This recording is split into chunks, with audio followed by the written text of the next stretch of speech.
got this. Our legs are touching. It's okay. So now we are recording. And welcome to the latest CrazyCreative podcast. Steve Raboin. I am here with my buddy Matt Westfall. Before we begin, I'm just going to mention Hartford CrossFit. If you want to get in shape and you're super busy, CrossFit's the best way to do it. Super efficient. CrossFit Hartford is the best place to go to for CrossFit training in the central Connecticut area. Also check out Hartford Adobe User Group. It's a group for designers to check out other designers and speakers when they discuss graphic design topics, communication topics, and the Adobe software. They meet once a month. They just met last week, so you'd have to wait till August. But if you want to check that out, that's meetup.com/Hartford Adobe. So that's pretty cool. I am here with my guest, Matt Westfall, who is the head brewer at the New England Brewing Company. What's up, buddy? How we doing, Steve? Good. How you been? Not too bad. It's good to see you. I know. It's been a while.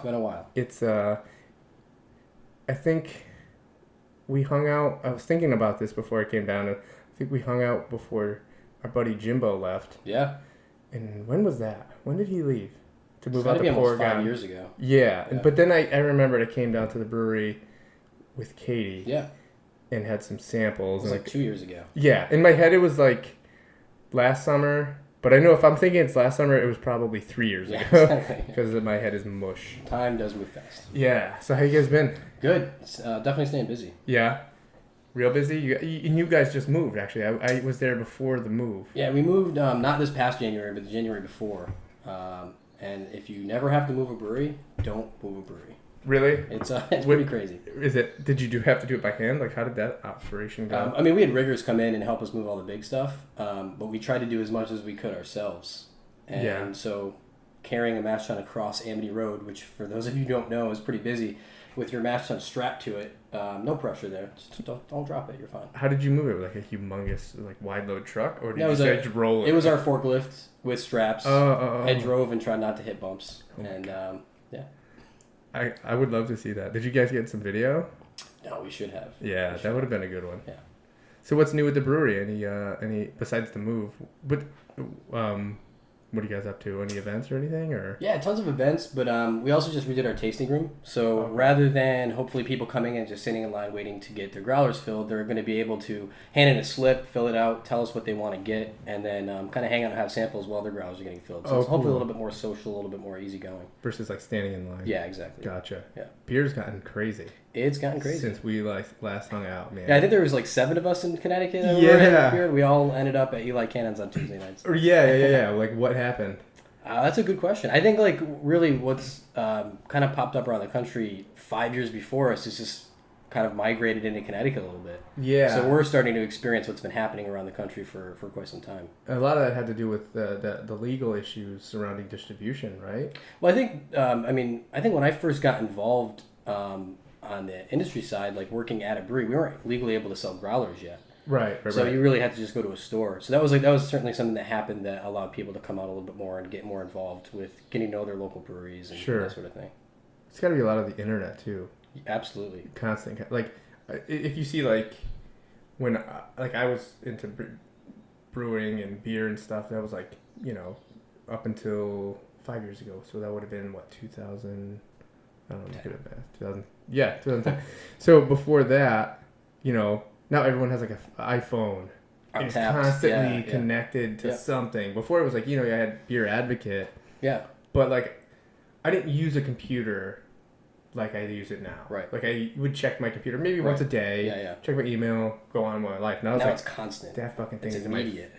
All day long. Yep. It's what? Oh, some dumbass posted something stupid on Facebook. I feel like an old man, even though I'm really not that old, when people do that, because I'm immediately frustrated. And it's just it's so normal now, and I'm like, there's 5 people around you, interact with the people they're in front of you. Yeah, it's weird. I get caught up in the whole mental once you start, you just there's this downward spiral, and then you snap out of it, and you're like, where the fuck was I? What was I doing? What was I thinking about? You have no idea. Yeah. Was that 4 hours or was that 20 minutes? I have no idea. It's like a mind eraser. Yeah. Human beings are doomed.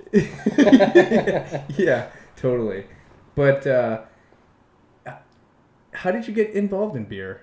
Like what?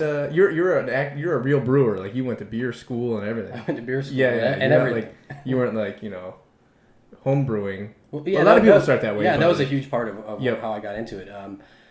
I was taking summer classes up at UConn, and I was going to Eastern, and I was volunteering at the Willimantic Food Co-op, and next door to it was Zach's Homebrew Shop. Okay. And a kid I was living with in college, who's still a very good friend of mine, Nate, he was go on vacation and come home with Three Floyds beers and Great Lakes beers and things from Kentucky and Ohio, things that were available down that way.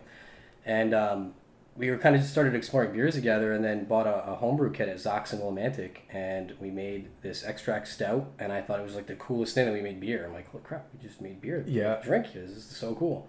And he took a whole nother path, and now he's like a successful lawyer. And I just was like honed in on brewing. I got a degree in sociology, so I have this useless piece of paper. Nice. And I didn't really know what to do with it, so I went to the American Brewers Guild and was homebrewing constantly 2-3 times a week during that period of time.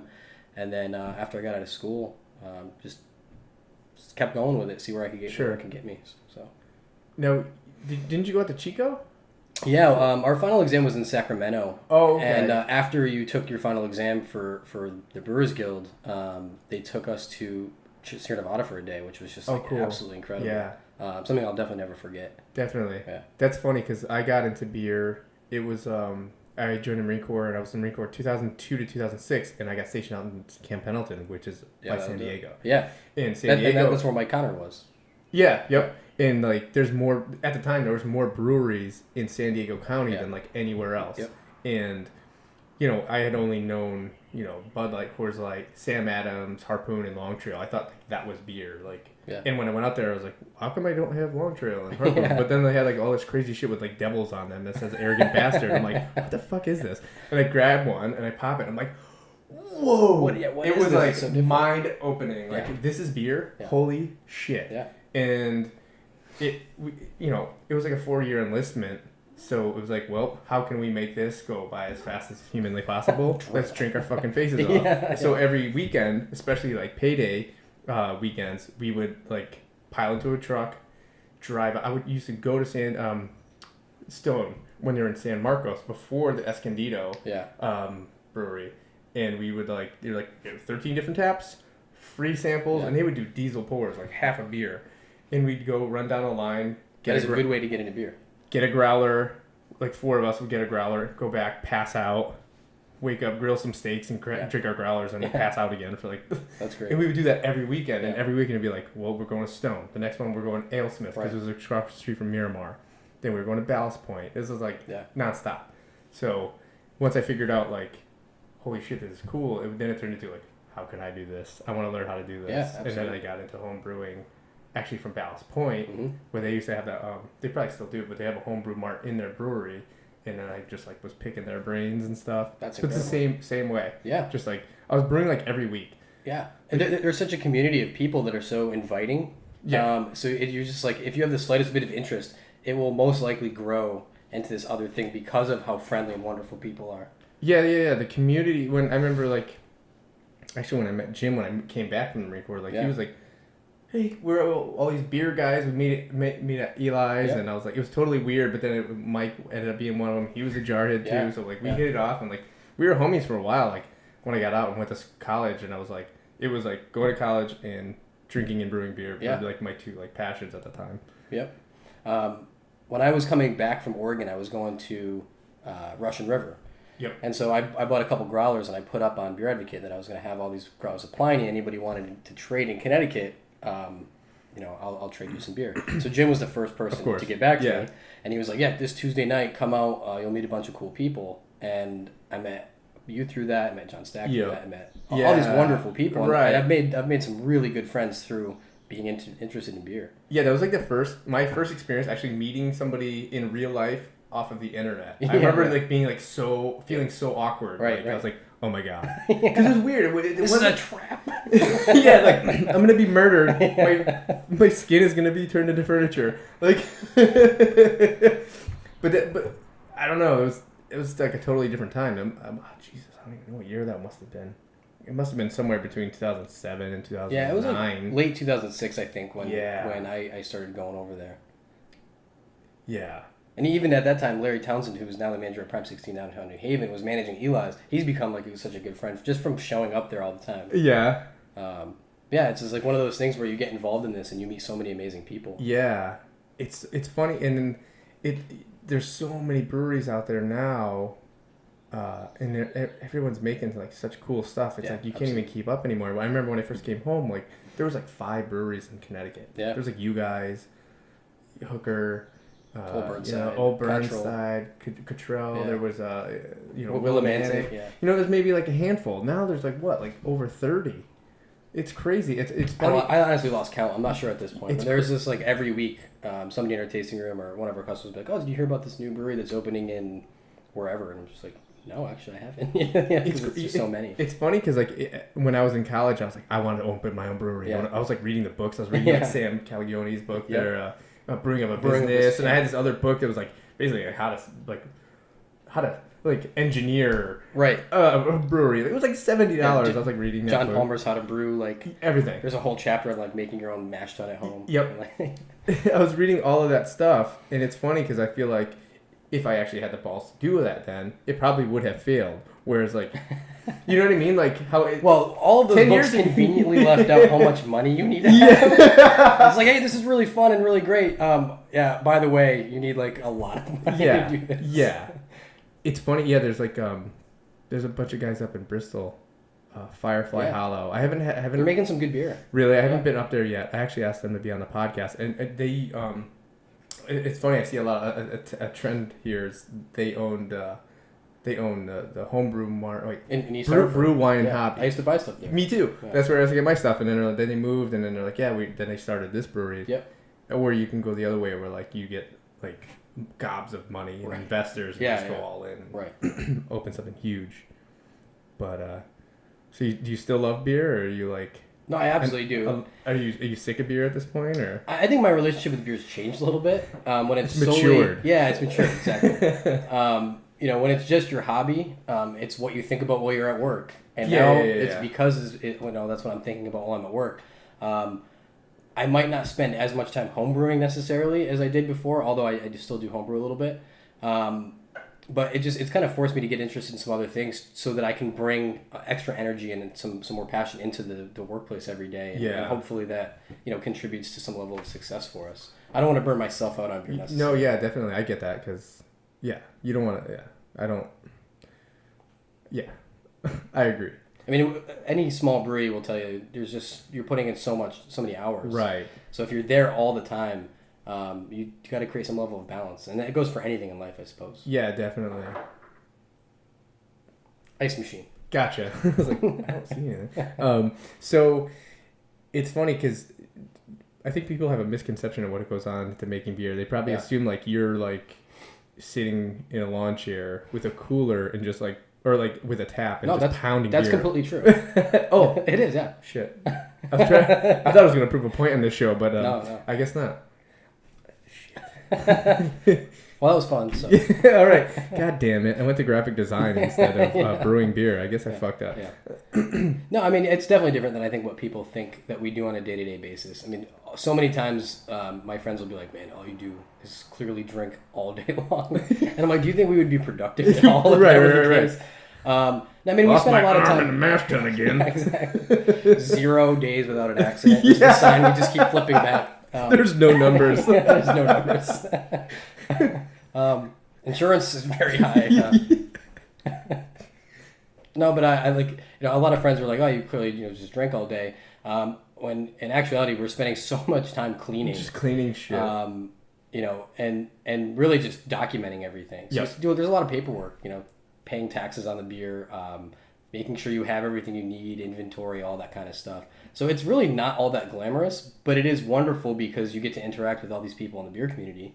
You make so many amazing friends. Right. And then you get to work with ingredients that are grown by people who really care about the ingredients they're selling you. That's cool. The hop farmers, the people who are growing the barley that we use, the labs that are growing the yeast that we use on a day-to-day basis. So being able to take these things and with some level of alchemy almost, it feels sometimes, create a product that people are going out and enjoying amongst friends or family or even by themselves, but hopefully get some level of pleasure out of. It certainly brings some satisfaction and makes it a monotony that does come along with the brewing job sometimes just be completely worth it.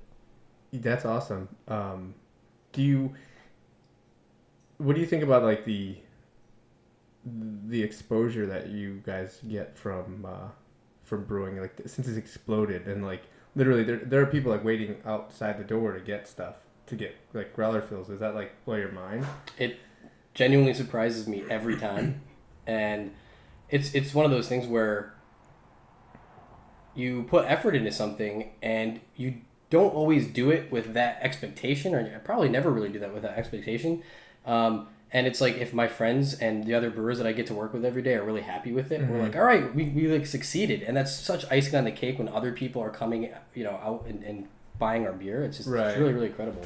That's cool. I know, like, whenever, up in West Hartford, so there's a couple of places that always have New England on tap, and I'm always like, I can do the New England, because I don't know, I like your guys' stuff. But they'll be like, I know, like, Max Burger will be like, dude, we have fuzzy baby ducks. And it went in 8 minutes. I'm like, who the that really doesn't honestly make any sense to me. I know, like, how? Yeah. Who's like, just like, like, I know when I think about having a beer, I think of like sitting down with like friends or whatever and just having a pint. I don't think of like, I got to get through this crowd to get a beer. Yeah. It's just kind of like, for me at least, it's I'm taking vacation time to leave work early to go. But at the same time, I think some people do that because they're just really truly interested in trying something. Yep. And that's really cool. I mean, I'm certainly guilty of being an obsessive trader at different points in time, and getting an idea in my head that I have to try this particular beer and just hunting it down and getting it. Yeah. And that's kind of the fun of it too. I think that it certainly does. There's another element to just the enjoyment of a pint. Yeah, definitely. That's like this, like almost like obsessive compulsive, like collective, like you're like a Schmeagol. You gotta like get it all. You know what I mean? Yeah. And it's funny because I think like that's like sort of a trap I started falling into. Like, I'm like, there's so much good stuff, and you're so passionate about it, and you were like, I gotta try it all. But then after a while, it's like, is drinking alcohol the best obsession I could have right now? Maybe I could do something. Well, don't make it sound like that. But it can get out of hand when like you're like, oh, like here's like 4 to questionable number of bombers that are all like 12% and up. Let's try all of them tonight. And then you're like, where are my pants? Yeah. I think though, if the other elements, them being the community around beer, the science of it, the seeking of trying this new combination of ingredients, if there weren't all of these other variables and it was just that, I can exactly see what you're saying. Like, my obsession is just drinking.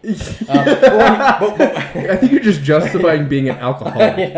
But I think when you have a genuine appreciation for some of these things, it sometimes drives you to do some kind of nutty thing sometimes. Yeah. Drive 2 hours to a brew pub to go try some beer you read about. Yeah.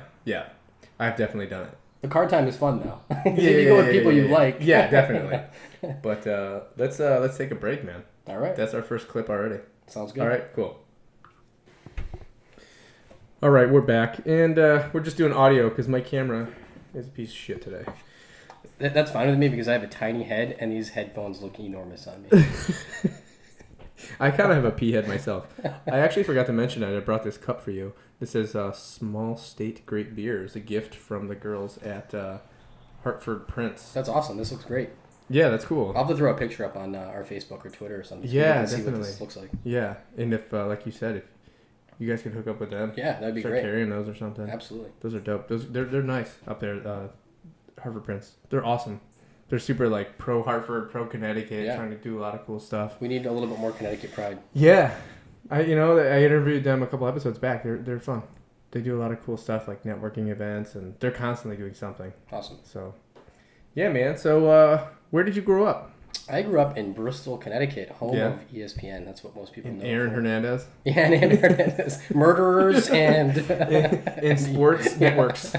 Awesome. Yeah. And you said you went to UConn or Eastern? I graduated from Eastern. Okay. Now, what made you... What do you think got you so into beer? Is it like you're like a punk rock dude? Yeah, I grew up going to like shows and that kind of thing around. Is it like I want to do something totally different because I definitely think there's an element of that. Fuck the suit and tie. Yeah. I think there's a lot of elements that are very similar between craft beer and like the punk rock scene. Yeah, definitely. Because there is really like a DIY attitude of like, I'm gonna figure this out. I'm gonna do it myself. I'm not gonna rely on these guys to book a show for me or put out a record for me. We're gonna put out the record ourselves. We're gonna find a venue, whether it be a VFW or whatever, to make this work. Yep. And I think super passionate homebrewers kind of had the same attitude when the American craft beer scene started. It was like, we're just gonna do this ourselves. We're gonna figure it out. Right. We'll get our beer to our consumer on our own terms. And we're gonna make what we want exactly. versus the mass-produced, mass-marketed garbage, basically. So I think those elements that definitely coincide with one another helped attract me to craft beer for sure. It's funny because like I grew up like a metal kid. I didn't really know much about punk rock until like I was in my 20s, and I totally had that punk rock attitude. I just didn't realize it was that you know what I mean. I was always like, my mom tells me now when I was like 4, my statement to her every day was, "I'm gonna do what I want to do," and that was that. Like even now, I'm like 33, and I'm like, fuck this shit, I'm doing what I want. And sometimes it's a good thing to have. Like that attitude kind of motivates you and kind of gives you the kick in the butt to do what you feel passionate about. Definitely. I think people make better things when they truly care about what they're making. Absolutely. It's pretty cool. I mean, were you always like sort of artistic or like creative at all? Because I think brewing beer is definitely like a monotonous like chore of a job, but like you're definitely like you're making something cool, and you have to come up with different beers or use ingredients in an interesting way or do something interesting with the beer. So like, do you have like a creative background at all, or is this did this come about through the beer? Yeah, I think I guess my creative aspects is like my interest in music. Mm-hmm. I love books, that kind of thing. Okay. And I think being critical and kind of learning through a lot of these things to kind of question and really look at things in a different light helps in the way that I make beer, so that I can say, okay, I have this, here's what's been presented to me in the beer world. Let's do something different. Sure. Not to say that our beers are completely different, but we definitely have our own twist on things. Okay. And do you see do you guys I noticed there's like a lot of trends lately, like at one point it was like sour beers were super hot, and now it seems like shandies and grapefruit beers and session IPAs are real big. So like, who determines those waves of influence? I think it's the consumer and a little bit of some of the larger craft breweries. Okay. Because I feel like they're always kind of llooking for that way to twist things so that they can present it as new. And that's kind of what a session IPA is to me. Yep. In my world, it's a pale ale. It's a really hoppy pale ale, and there's not that's cool. Yep. But that's just not something that I've ever foresee New England doing, because it's a pale ale. Our session IPA is called Galaxy Pale Ale. Oh, okay, gotcha. I don't think I've had that one. Yeah, it's one of my favorite beers we make. Oh, really? Yeah, it's like 4.8%, super drinkable. Do you guys put it out in bottles or cans or anything? It's just draft right now. Yeah, I don't really get out to the bars very often anymore. I don't as much as I used to either. That's another reason. I had a couple kids, and it's like, dude, I regret every beer I drink. For a while there, when they were waking up at 4 or 5 in the morning, I was like, oh, bad idea. Yeah. But now it's my beers are I go over quality over quantity. Right. And I'll buy one super. Yes, I'll get that 6-pack for $18 because I know I'll be drinking it for the next 2 weeks. Yeah, it's great that I work with 3 other brewers that are so passionate and so into what we do, and they kind of keep me on track sometimes by bringing in beers that they've discovered. Oh, cool. Or that they've found something in that they're like, wow, think about this flavor, how they do this, we should think about something similar. And working with guys that are that passionate about it, it's truly lucky. Oh, that's cool. Yeah. So how many people are over there at New England? We have 5 full-time employees, and then we have 4 part-time people that help on the tasting room. Now, where are you in the whole thing? You're the head brewer? Yeah. So my job ultimately is to kind of oversee the production of our beers. Okay. However, I really have to do all that much in that regard because our brewers are so talented. Oh, cool. Matt and Sebastian and Chase they're doing such an incredible job that they make that aspect of my job so easy. And did you start? Were you like the first brewer that Rob hired, or were there other brewers? There was a brewer. Technically, there's a long kind of weird history. So there was a New England Brewing Company in Norwalk. Okay. Rob was the last brewer there when they went out. He took the name, started over in Woodbridge, and then him and a brewer by the name of Pete Seaman started. Pete left, and it was just Rob for a while. Mm-hmm. And then I was the first person to come in after that transition. And what my role kind of became at that point was just to kind of look at what we were doing and kind of, I think I tried to help set everything in a new direction. Sure. So we reformulated CHAG. We got rid of Atlantic Amber. Yep. We changed up Elm City a little bit, and then started adding the single hop series and those sort of things. It was just, a little bit of a chance for me to be able to kind of go into a business and make a difference. Yeah, make a little bit of a difference. Yeah, it's cool because I noticed I remember that they had like the 3 cans. That's like basically what they were doing. Yeah. And then when you came in, they've been really like.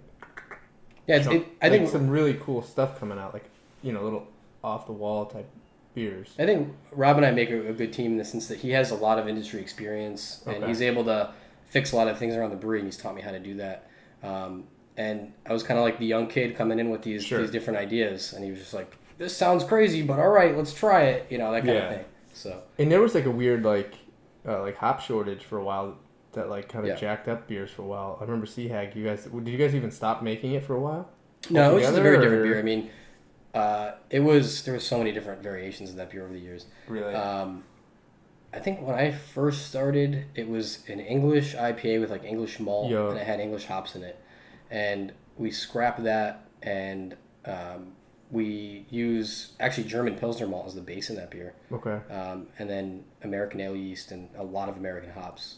So we just try to send it in a new direction. That was what consumers were looking for and are still looking for. Yep. And it kind of helped us, use that as a platform and be like, all right, this is our flagship. This kind of represents our new direction. Mm-hmm. It's, more aggressive American type beer. Yeah, I think CHAG and the Pills and Gandhi Bot are definitely my like go-tos. If I see them, I'm getting them. Yeah, CHAG's like 65 to 70% of everything we make at this point. Really? Wow. Yeah. I haven't seen Pills. Do you guys still make Pills? It's on hiatus, unfortunately. It's one of my absolute favorite beers we make. But because of the demand for CHAG, we really needed the fermentation space to focus on CHAG. When our new brew house comes in September, and we have a little bit more extra capacity, we'll bring Elm City definitely back. That's interesting. Now, how many different beers do you guys actually make? I kind of lost count at this point. We've done certainly more than 30. But we have a Fat Tenor series. So we have this little 10-barrel tank in the brewery, and basically every time we fill that tank, it's a new beer. And that kind of helps us, maintain a level of creativity, and try new things out, and keep everybody's, occupied and kind of interested. So it's really a collaborative effort amongst myself and Matt and Sebastian and Chase, our other brewers, and those guys are killing it. They make some really good beers in that series. Cool, that's interesting. I knew you guys make a ton of beers, but I'm like. And then what determines like what you decide to make? Like you can only make X amount per year. Yeah, and I mean, there's certain beers that people have asked us if we're gonna can and distribute, and it's really just a limitation of capacity. Gotcha. If we don't have the tanks to brew it, right? We're really gonna focus on the stuff that we've established. And a lot of people don't necessarily understand of why we focus on CHAG. But there's so many different demographics I feel that have kind of levitated towards that beer. So it's not just beer geeks anymore. So there's a blanket of. Well, it's like your portfolio. Like yeah, here's what's making the money. So you gotta that's paying the bills. So you gotta make that to pay the bills and then do the fun stuff. Right. Well, why don't you just do all fun stuff? Well, those are very polarizing beers. Right. Like a super hoppy IPA is only gonna, cater to one person. Like. Trooper's gonna only cater to another person, so I get it. Yeah, and for the Elm City thing was basically lagers take twice as long as an ale, so it definitely hurts us a little bit. As much as I love that beer, and it pains me to take it away for a little bit. It will definitely be back. I gotcha. That's cool. So what's the day like at the brewery? What's an average day?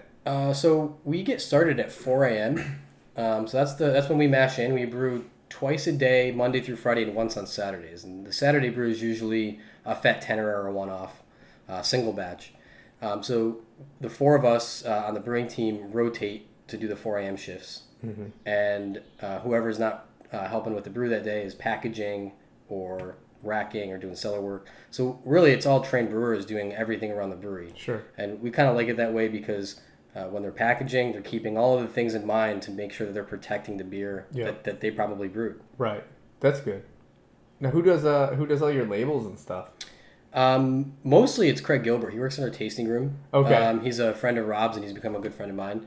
So he designed a lot of these, and he kind of like him and the rest of our mentalities just like click so well. We're all kind of oddballs. Yeah. Have the same sense of humor, so it just worked for New England.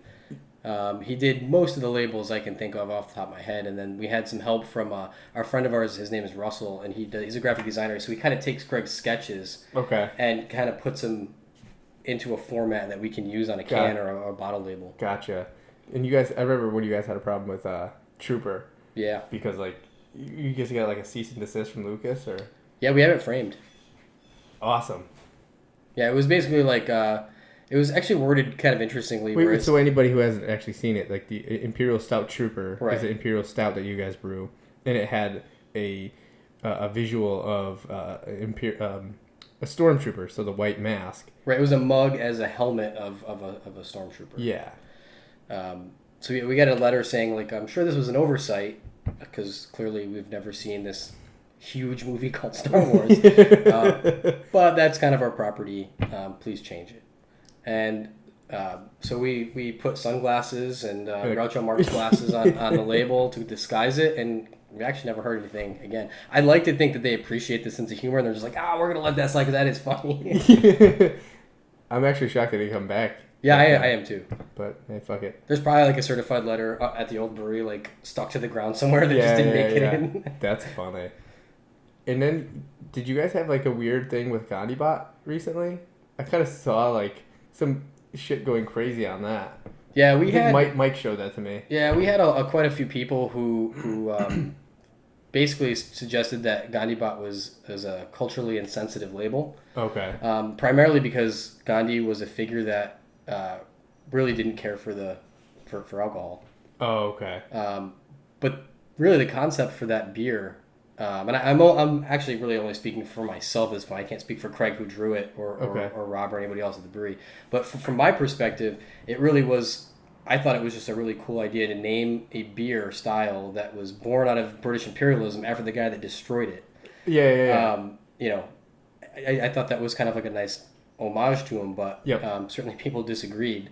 And most of the people that we talked to that had a disagreement with us were incredibly polite. They really tried to make us understand where they were coming from. And that's one of the reasons why I don't, I kind of felt like maybe it was the right choice to kind of move forward and change the label.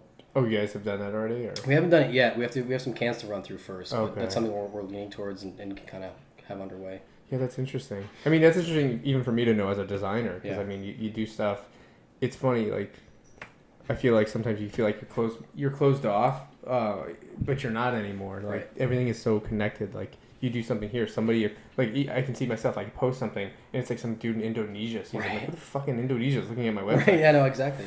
Yeah, it's interesting, too, because we also not only had people that were necessarily angry about the label itself, then we in turn had people angry at us for suggesting that we were going to change it. And we're like, this is America, this is free speech. And it was here like, in America, we speak English. it was frustrating because you had it kind of coming from all sides. Yeah. And to be honest, I really didn't see it as an issue regarding free speech. We have the right to keep it if we so choose. Yeah. We have that right to exercise our right of free speech.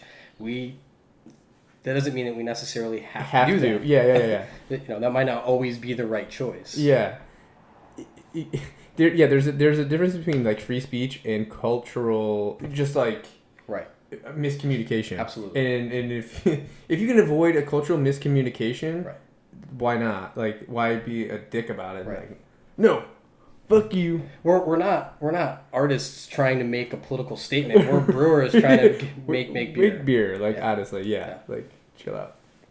But that's funny. What kind of stuff do you guys see happening in the future here? This year is going to be interesting for us. We definitely have a lot of growth planned for next year. So we have our new brew house coming in It ships to us September 9th, so shortly after that we'll start installing it. That's really going to give us the ability to make double the amount of beer every time we brew. Oh, cool. And then I kind of see that after that, a big jump kind of slowing us down. We don't really want to be that much bigger than that. We like kind of being the small guy where most of our beer is consumed locally. But we want to fill the demand that we have here in Connecticut and kind of see where that brings us. That's cool. Yeah, it seems like it seems fun. Like, I don't know, I'm getting to a point where I'm really, like I said, I left beer for a little bit just to be like, I gotta get away from the craziness. But now, like, I'm getting back into it a little bit, but not, at that crazy pace. Yeah. Just enjoying it more. There's some, like, it's funny. There's, like, so much cool stuff that's coming out lately. I feel like there's, like, this big... I almost think, like, craft beer is almost partly responsible for, like, you see these artisans coming out and creating things like the Hartford Prince. Those girls are like printing out shit by hand on this like hand press, and like there's like these guys in Hartford making like shoes by hand, and I don't know. You see a lot of that lately. I think that's a reaction to, maybe the 80s and 90s becoming so the opposite of that sort of mentality, and it's a reaction to kind of say like there's such a lack of community. We don't go to our local guy to buy anything anymore. Yeah. So as that's hopefully continues to change, you can go to your local brewery to get a beer, or go to your local farm to get produce, or go to your local artist to support them. There's so many different facets of that, and I think it's kind of a reaction to just a complete and utter lack of any of that. Right. Like that, like Walmart, McDonaldization of like America, where like you go drive into any community and it's like Walmart, Best Buy, Target, Home Depot, Lowe's. Walmart, Target, Best Buy, Home Depot. Like every town looks exactly the same, and you know what I mean? Like it's a cookie cutter. Yeah, I think interacting with the people that create the things you consume gives you a greater appreciation for those things that you get to consume. Well, yeah, and then you make a connection with people, and you make like, it's okay. Like you and I are we know each other. I don't really know very many other brewers. Like your beers are awesome, but the fact that I know you makes me I'll more likely buy a New England beer than anybody else in Connecticut, because I'm like, well, that's Matt's beers, so I'll get that. Where I don't know the fuck brews at Bud or Coors or whoever. I think his name is Adolphus. Damn you, Adolphus. Is he in Rocky? He might be actually. He was fought in the Russian tundra, I think. That's funny. But isn't that with like a lot of communities in like Germany are like each. I kind of heard that like every little town will have like their local like town brewery, and like that's where everybody gets their beer. Yeah, I think that they're with towns having a local brewery like that, there's more of a bigger sense of community. So if after your day of work, whether you're the baker or whatever you happen to do, you're at your local pub having a beer after work, and you're interacting with the people in your community. Yeah, I'd like to also think that kind of adds you to feel a little bit more pride in your community, because you know the people living in it. You know the people who are living around the corner from you, and what they do for you in your neighborhood. Yeah. And I think that's kind of cool, and I think the girls at Harvard Prince are also trying to do that. It's like bring all these types of people together, and interact. And it's funny, like we're all so connected all the time, but not at all. Like you can talk to anybody on your phone at any minute from like across the country, yet like you'll be sitting next to people like your friends and like looking down at your phone, and you're not even talking to them. So it's kind of an interesting time we're living in. Yeah, and I think that local beer and local produce and local food in general, and all local art, all of those movements, it all has a place to kind of push some of that immediacy of wanting, I want to talk to this person immediately, I want everything right this second. It's kind of a little bit opposite of that. Yeah. It's even like I noticed like doing this podcast, like sitting down and talking to you. When's the last time you sat down and like had a face-to-face conversation with somebody? Maybe you do a lot, but I don't that often. I try to on a regular basis. It's definitely not easy because everybody is really busy. Yeah, and it's like, well, just send me a text message or a Facebook message, or you know what I mean? Like, I can't even, I don't know. Maybe I live in a weird life where like maybe my 2 and 4 year old are that I can even imagine running around and like my wife and I can't even talk to each other, but like maybe I'm projecting, but I just feel like you don't really get to sit down and like talk to people very often. At least I don't.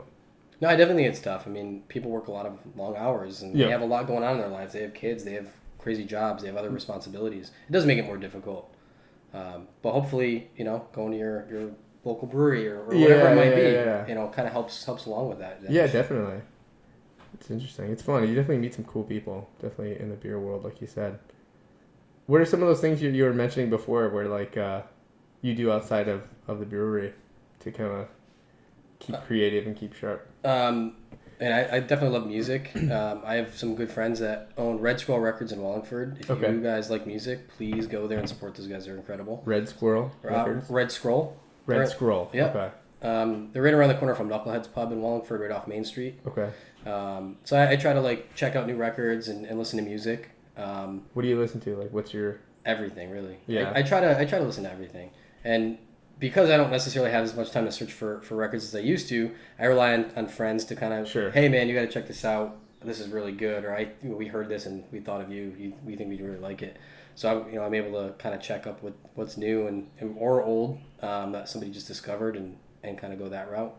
I have a old motorcycle I'm trying to restore. Okay, cool. So it hasn't run in like 25 years, and I'm trying to rebuild it and make it look new. It's going to take me a long time, but it's a fun project for me. Cool. So I like motorcycling and that kind of thing. You like super handy? No. I'm trying to force myself to become handy. Gotcha. So we have some little projects going on at my house. We're trying to do some of these additions ourselves. So it's tough, but it's interesting. It's great. I have a lot of help from my dad who's trying to teach me, and he's thankfully very patient with my thick-headedness. So Gotcha. What did your dad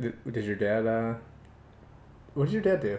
He was in insurance for like 30-something years. He's retired now, and he's just really good at like carpentry. He built the house that I grew up in. He bought a house in Vermont that had like 3 walls and was like 200 plus years old. Rebuilt it as like a fun thing. That's funny. So he's something that I wish I inherited. I just don't have that. He's also been very involved in the brewery as well. He's helped us tremendously. Wow, cool. Yeah, that's awesome. My dad's a carpenter, and I don't know how to do jack shit. It's so pathetic. Yeah. I'm like, what the fuck? I didn't learn anything. Yeah. Yeah, it's like you get to this point where like you want to be self-sufficient, so you try to learn as much as you can. My grandfather was a plumber and was very handy, so he inherited some of that, and it's not really going down with me as easily. It doesn't seem so. Were your parents like into you becoming getting into beer and becoming a brewer, or were they like, that's weird, that's not a real job? Yeah, I think at first they were kind of like, that's not a real job. And as time went on and I kind of explained it, and they kind of got to a point where it was just like, you know what, you live once, just do it. They turned into very, very supportive people in that way. And then after a couple of years of working at New England and kind of putting along, they wanted to help and they got involved with us. And my mom helps us with our books now. My dad helps with all kinds of stuff at the brewery as well. So it really is like a family environment down there. Wow. That's we get cool. along so well with everybody we work with, and then my family's been very involved as well. That's cool. Yeah. So how much money does it take to open a brewery? You like what? A couple mil? A successful brewery? I mean, I think most people have started underfunded and made it work, but it depends on how much pain and suffering you want to experience in those initial years. Yep. It really depends on your vision, your business model. But it does take a substantial amount of money. Yeah. It seems like the guys I heard the guys at Two Roads like opened with like a shitload of money. Yeah, there's a bunch of guys involved down there from my understanding, and we're so thankful to have them down the road. They've been so wonderful to us, and, really, and I love having them down the road. They're such like a resource for us. I contacted them to see if they'd want to be on the show. Yeah, to talk to those guys. They're great.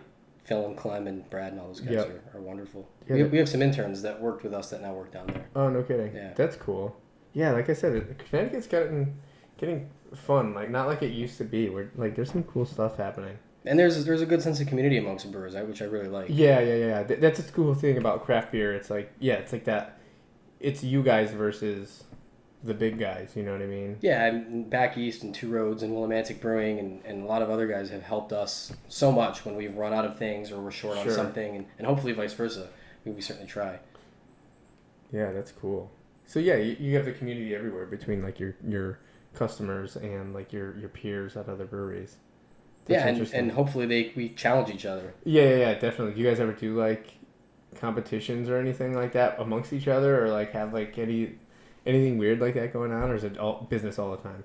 No, I mean, I think it's nice when we get to go out to an event that other breweries are at, and I get to talk to Tony from back east or Phil from Two Roads or something, and we're trying each other's beers, and they can kind of be like, oh, I think this about it, and it gives you some insight to what another brewer or a person involved in craft beer thinks about what you're doing, and it helps you kind of go into the brewery the next day with new ideas or a new direction. Or it's always better to get like somebody within the industry to give you like a real life kind of like critique of your work versus like I don't know, I'm not gonna sell bad, but like the beer nerd who's like, I love it, you'd be like pouring piss in a cup sometimes, where like somebody who's actually in the industry, like he give you like real notes on it. Yeah, and there's a fair amount of customers that have been coming to us consistently, and I've gotten to know them and their palates, that I'm like, I always go to them first. Hey, did you have this new batch of whatever we just made? What do you think of it?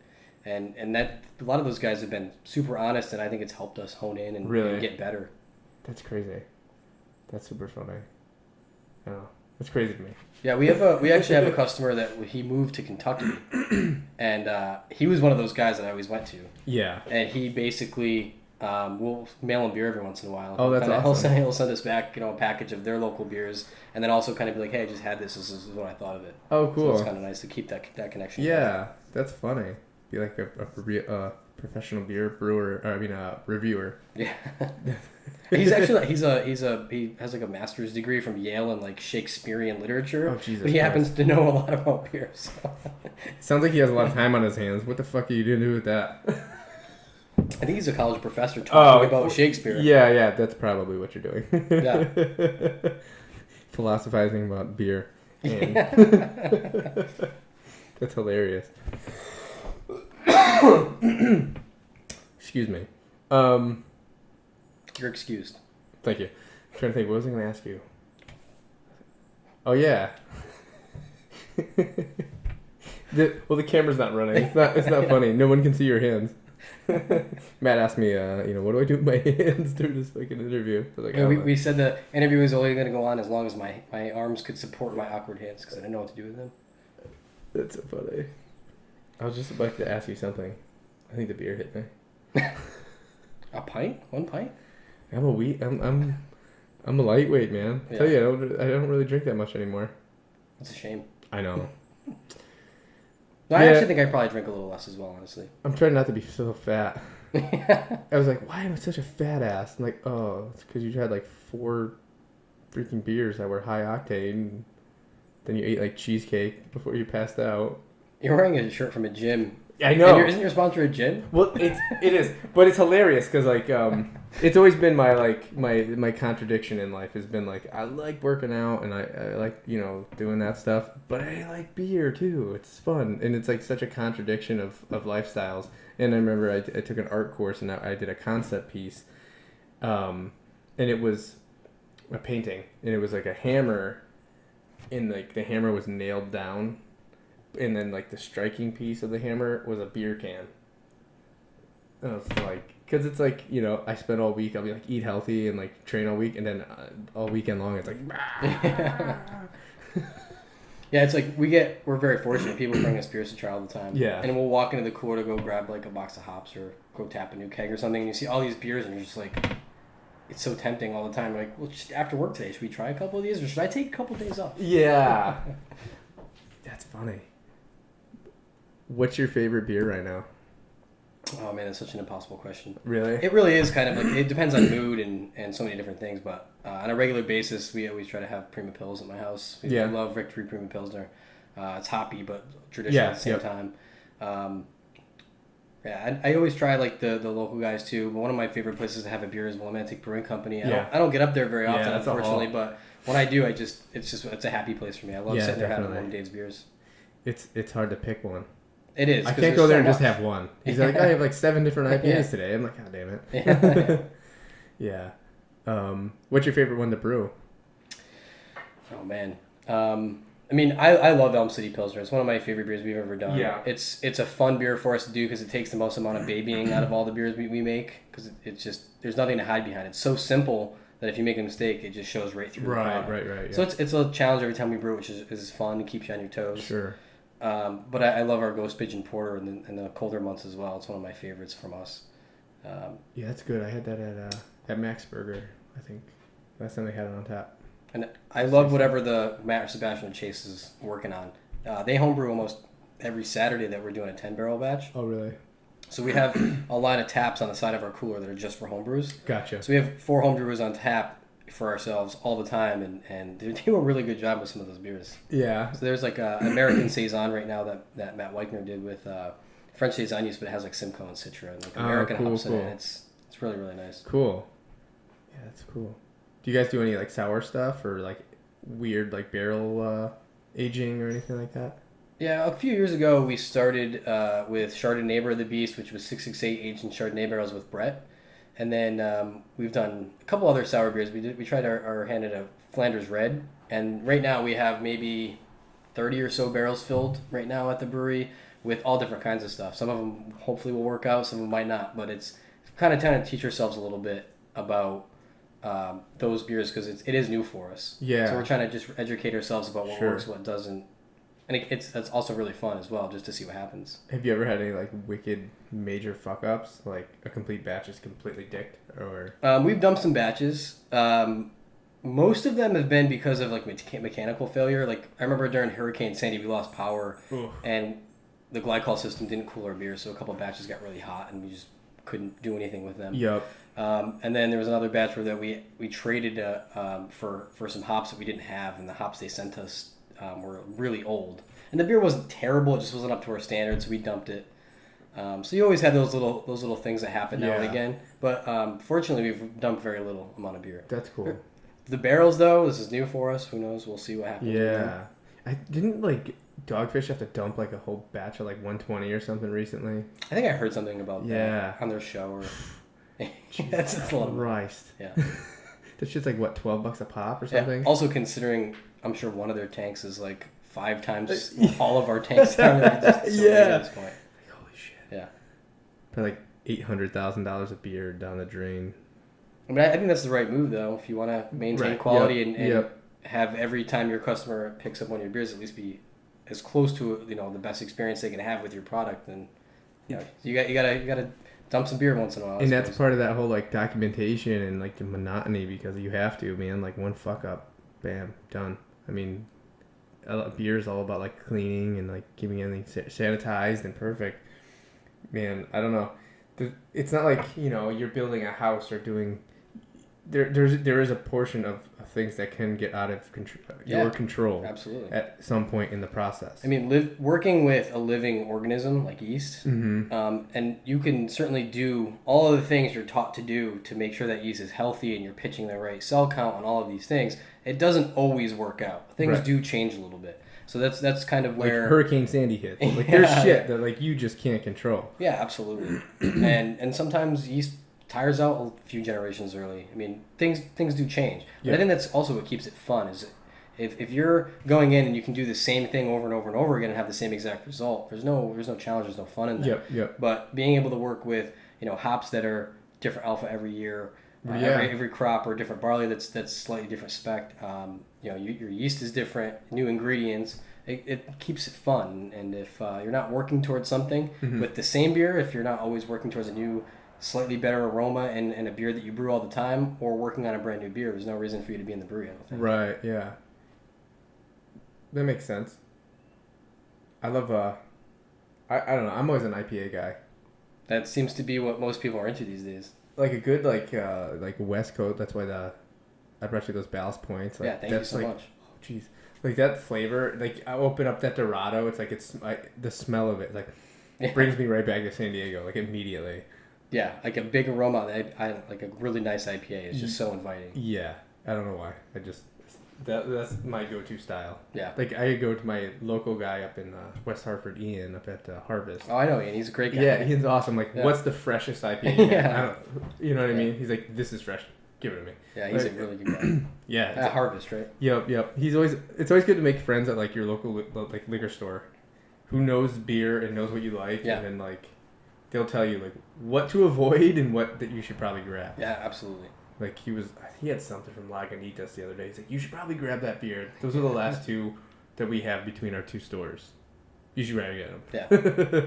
All right, I'll try it. So that's always a good thing to have. Yeah, I mean, anytime you have a relationship with anybody like that, Right? it's great. Yeah. He's cool. He's a good shit. He really is. He's a really good guy. And he's got his other store in like a Harvest Mart or something like that. Yeah. They also have beer there too. That's pretty new, right? Yeah. That one's newer. They do like, I think it looks like sandwich shop, convenience store, liquor store. Yeah, it's awesome to see all these guys, these entrepreneurs go out and be really successful. Yeah. Because they're passionate, are really knowledgeable about what they do. It's really great. Yeah, I think it's cool that and that's the biggest thing of like the whole podcast here, and kind of like just talking to people that like have a passion for something and have been successful following it. Like today, it's you with brewing. Like a couple weeks ago, was a guy who's a fucking fighter. He gets paid to punch people in the face. Like, that's interesting to me. Like, yeah, absolutely. I get paid to sit in a cubicle with a tie on. Like, you get to like make beer and sample beer and talk to people about beer. That's fucking fun. Like, no, it really is. I'm very lucky. I really try my best not to take it for granted at any point in time. There's so many cool things we get to do, but it really does always come back to the people involved. The people I get to work with are really incredible and keep everything running smoothly and make every experience I get to have in New England better. Yeah. And our customers who are just 99.9% of the time, they're just incredible people who just want to be there to not only try your beer, but also support what you do, your company, your creative energy. So it's so nice to have that. Yeah, definitely. I remember, every time I go to a brewery, like even like your guys or anything, that's like there's like that level of excitement. Like, what are they gonna have? Yeah. What might they have on tap? What are they pouring? I know you guys like post it a lot of times, and everyone posts it a lot now. But before, like people would put that on Facebook. It'd be cool to like get that anticipation. Yeah. Oh my god, they have this on tap. I mean, anytime I'm in a new town or I go someplace new, I always stop in a local brewery. Yep. And I always just see what I can try. I'm the same way. Like we went to like New Hampshire last year, and I tried out Moat Mountain. Never heard of it. It's like a barbecue place, brewery. But yeah, if I go anywhere new and there's a brewery in the area, I'll go there. Absolutely. Any day. And you're more likely to find just like friendly, good people. Than a lot of other places. Yeah, definitely. And it's funny that you say that too, because like we mentioned Ian, like how many times I've gone in there and like got like caught up in a conversation about beer for like 40 minutes, and I'm like, you know what I mean? Shit, my kids are in the car.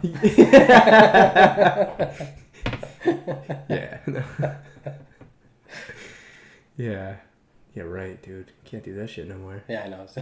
I avoid driving altogether with my kids just because, like, you can't, like, you leave them in the car. You can't do anything.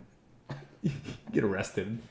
No, I had a friend who had her dog in the back of her car, and the windows were cracked, and somebody broke her windows to get her dog out of the car, and she got like a fine, I think. Yeah. And I'm just like, she went in the store for like 3 seconds. She like takes good care of those dogs. Come on. Dude, in my town, this kid, like, I think he was like 14, was like walking to school, and his parents like got like arrested. Yeah. I was like, 14. Like, you can have kids at 14. What the hell? Doesn't make any sense. The world, huh? Yeah. What are you gonna do? What are you gonna do? But you guys have any events or anything coming up? Yeah, we always have some stuff going on. The big thing that I hope people go out and buy tickets for is CT Hops for Hope. Okay. Yeah, it supports research for SMS. Some really wonderful people that are involved in the Connecticut brewing scene and the beer scene are putting this on. So Nikki from J. Timothy's up in Plainville, which is just such a great spot, and they do such a good job of supporting all the Connecticut breweries. My friend Jay is involved with it. Steve, really, really good people. And they're gonna put on this festival in New Britain. It's August 30th.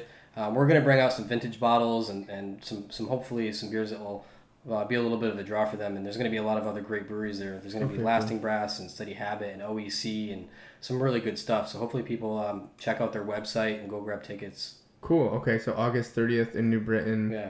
And what was it again? CT Hops for Hope. CT Hops for Hope. And then is that online or anything? Yeah. That you can go grab tickets for? Okay. Yeah, if you punch it into Google, it will come up, and I think you can grab tickets on their website. Okay. But it's just like another example of how awesome people in this community are. Yeah, definitely. It's not about just, getting drunk and No, not at taking all. your pants off. Well, Not all the time. It is anyways. for you. Yeah, for me. I obviously still have my pants on, so we're good. Don't lie. They're coming off soon. Don't worry. But I guess we can wrap it up there, man. You're a bit of a recluse, so if anybody wants to contact you, they just come down to the brewery, right? Come down to the brewery. I'm there quite a bit. Yeah, come down and check out our new tasting room. Check out the new Fat Tenor. I appreciate you talking with me, man. Yeah, appreciate It's you. really good to see you. Yeah, you too. Thanks for coming on the show. Absolutely. I'm trying to get like a brewer on here. Maybe trying to score some brewery work. I gotta do like a design a beer label. Yeah, you should. That's like something I've been wanting to do. So I gotta like with so many breweries opening up, I could probably land one from somebody. We're gonna have a new beer coming out, I'm sure, the next year or so. Work with us. All right, It'll be fun. You got it. All right, man. Well, thanks for being on the show, and we'll talk to you soon. All right, man. Thanks a lot. Later.